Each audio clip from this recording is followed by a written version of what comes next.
Olá, hoje a gente vai mergulhar numa das histórias mais tensas e importantes das escrituras hebraicas.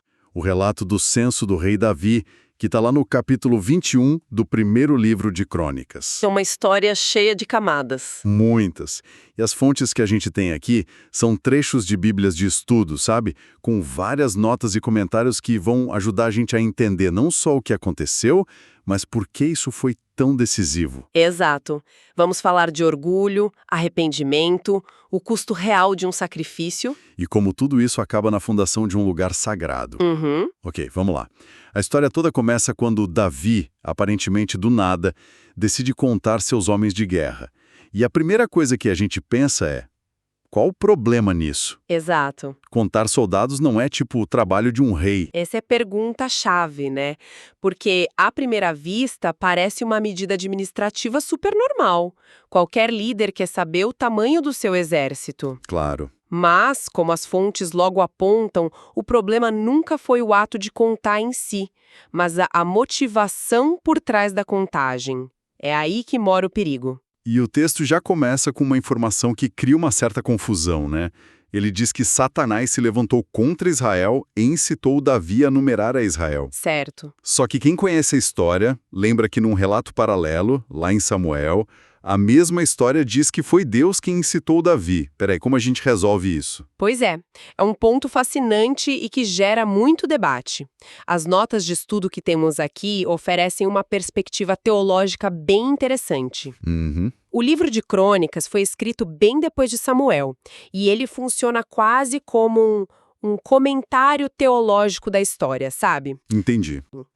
Na soberania de Deus, ele pode ter permitido a situação para testar Davi, para expor um orgulho que já estava crescendo ali, Certo. mas Crônicas especifica o agente direto da tentação, Satanás.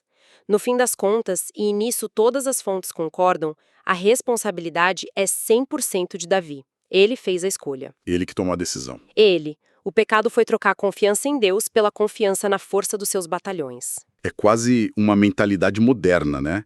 Tipo uma empresa que fica obcecada com as métricas de vaidade, número de seguidores e esquece da missão principal. Nossa, ótima analogia. É exatamente isso. Davi estava olhando para o tamanho do exército e se esquecendo de por que ele vencia as batalhas. E o mais incrível é que alguém percebeu esse perigo na hora. Sim, o seu general, Joabe. Ele é a voz da razão na história. Ele chega para Davi e basicamente diz: Meu senhor, por que você está fazendo isso?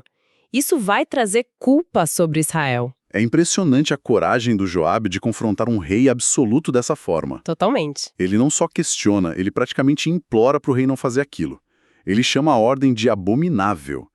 Ele arriscou a própria cabeça ali. Arriscou. E isso mostra a gravidade da situação. Porque Joabe não era exatamente um homem conhecido por sua piedade, né? Não mesmo. Ele era um militar pragmático, às vezes até cruel. Se até ele viu um problema espiritual gigantesco na ordem de Davi, é porque a coisa era muito séria. E mesmo assim a ordem do rei prevalece. Prevalece, Joabe obedece, mas com uma resistência notável. E aqui tem um detalhe que as notas destacam e que é crucial. Ele não completa a tarefa. Ah, é verdade. Ele se recusa deliberadamente a contar as tribos de Levi, que eram os sacerdotes, e a de Benjamim. Essa desobediência parcial do seu general mais leal é um sinal gigante, em neon piscante, do quão errada era a decisão de Davi. O censo é feito, mesmo que incompleto. E aí a ficha de Davi finalmente cai. O texto diz que a ação desagradou a Deus e que o coração de Davi o acusou. Uhum. Ele imediatamente confessa, diz pequei bravemente. Mas o arrependimento não apaga as consequências. E é aí que a história toma um rumo, nossa, absolutamente aterrorizante. Sim, o arrependimento de Davi é aceito, mas o dano está feito. E Deus não oferece um perdão sem consequências. Em vez disso, envia o profeta Gade com um menu de desastres. Um menu de desastres é uma boa definição. Uma escolha impossível. Totalmente. E que menu? As opções são 3 anos de fome total no reino. Terrível. 3 meses fugindo dos seus inimigos, com a espada deles no seu encalço. Humilhante. Ou 3 dias da espada do Senhor. uma peste devastadora enviada por um anjo destruidor. Pense no peso psicológico disso. Não é uma pergunta sobre se vai haver punição, mas escolha como sua nação vai sofrer. Nossa! Cada opção é um pesadelo diferente. A fome é lenta e agonizante. A guerra é cruel. A peste é rápida e indiscriminada. A própria escolha é um teste final do caráter de Davi. E a lógica da resposta dele é impressionante. Ele diz: estou muito angustiado, mas é melhor cair nas mãos do Senhor, porque as suas misericórdias são muitas. Não quero cair nas mãos dos homens. Uau! Ele escolhe os 3 dias de peste. É uma declaração de fé profunda mesmo no meio do desastre que ele causou. Ele sabe que o juízo de Deus vai ser severo, mas ele ainda confia que na natureza de Deus existe uma misericórdia que ele jamais encontraria nas mãos de seus inimigos. Ele escolhe a mão que castiga, mas que também pode curar. Exatamente. E o resultado é fulminante. A praga varre a nação e 70 mil homens morrem. É uma cena que parece saída de um filme épico. O anjo da morte avança e quando ele chega em Jerusalém com a espada na mão, pronto para destruir a capital, Sei. o texto diz que Deus se arrependeu daquele mal e ordena ao anjo: basta, retira tua mão. Nesse momento, Davi levanta os olhos e vê a cena. O que ele vê? O anjo do Senhor, de pé entre o céu e a terra, com a espada desembainhada sobre Jerusalém. Que imagem! A reação de Davi é de contrição total. Ele e os anciãos, já vestidos em pano de saco, se jogam com o rosto no chão. E ele não tenta se justificar, não culpa Satanás, não culpa Joabe. Ele assume tudo. Ele diz a Deus: não fui eu que ordenei o censo, fui eu quem pecou. Mas estas ovelhas, o que fizeram?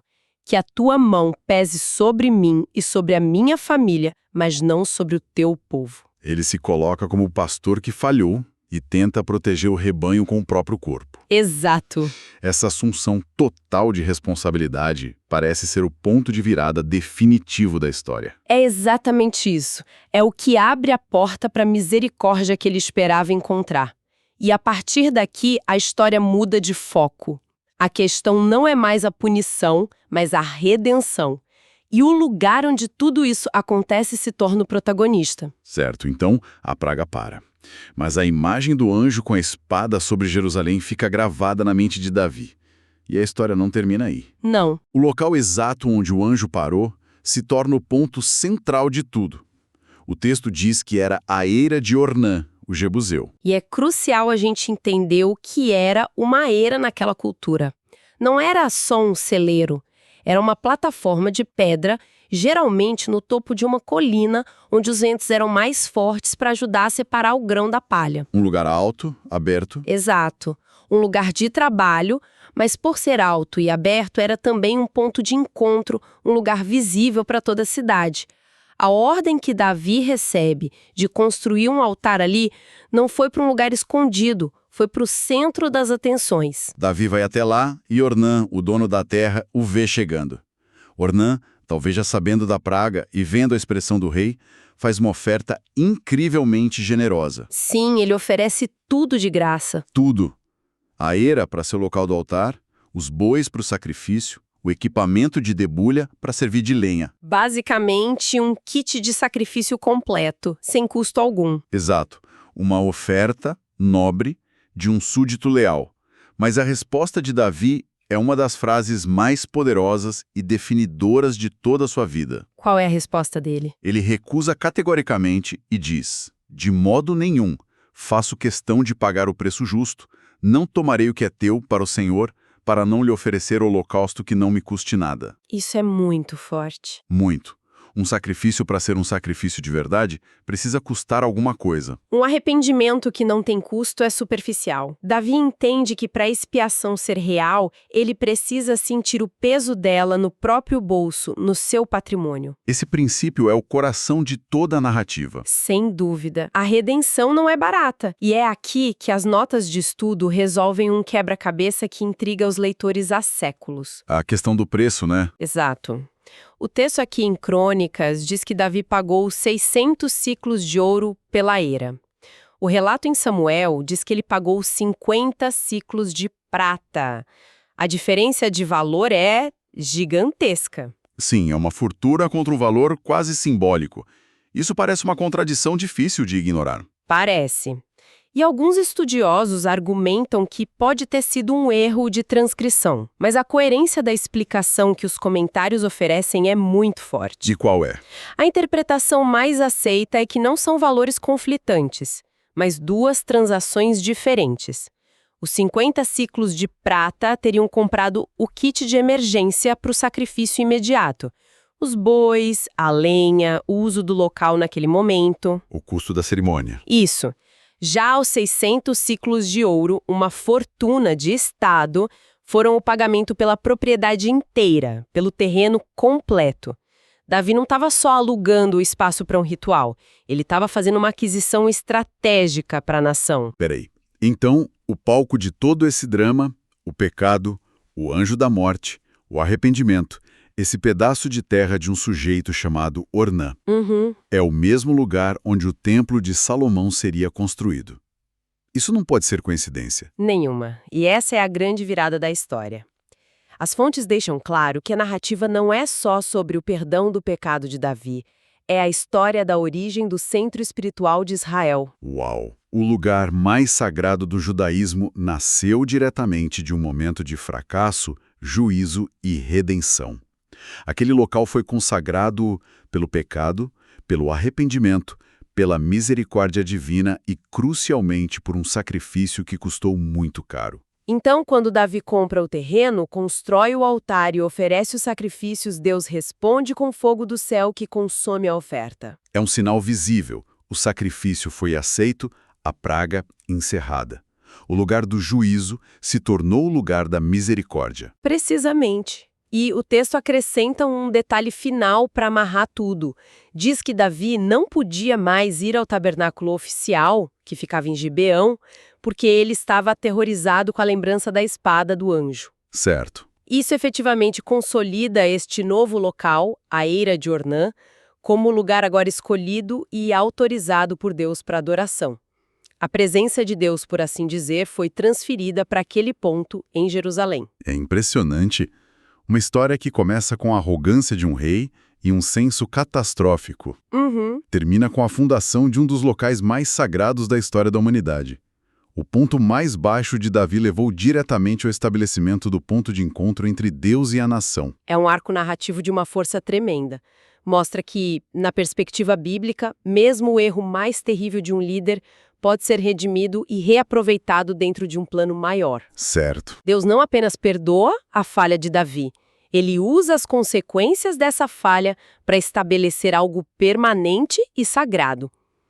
Ele transforma um lugar de morte em um lugar de vida e adoração. E tudo isso nos deixa com uma reflexão final, que parece ser o ponto central de tudo.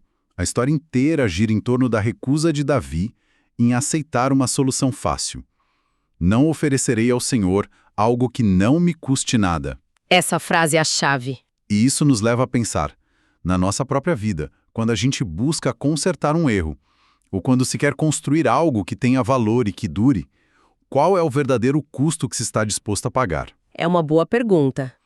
Será que a gente procura o atalho, a oferta gratuita de Ornã, ou entendemos como Davi entendeu naquele momento que as coisas mais importantes são aquelas que exigem um sacrifício real?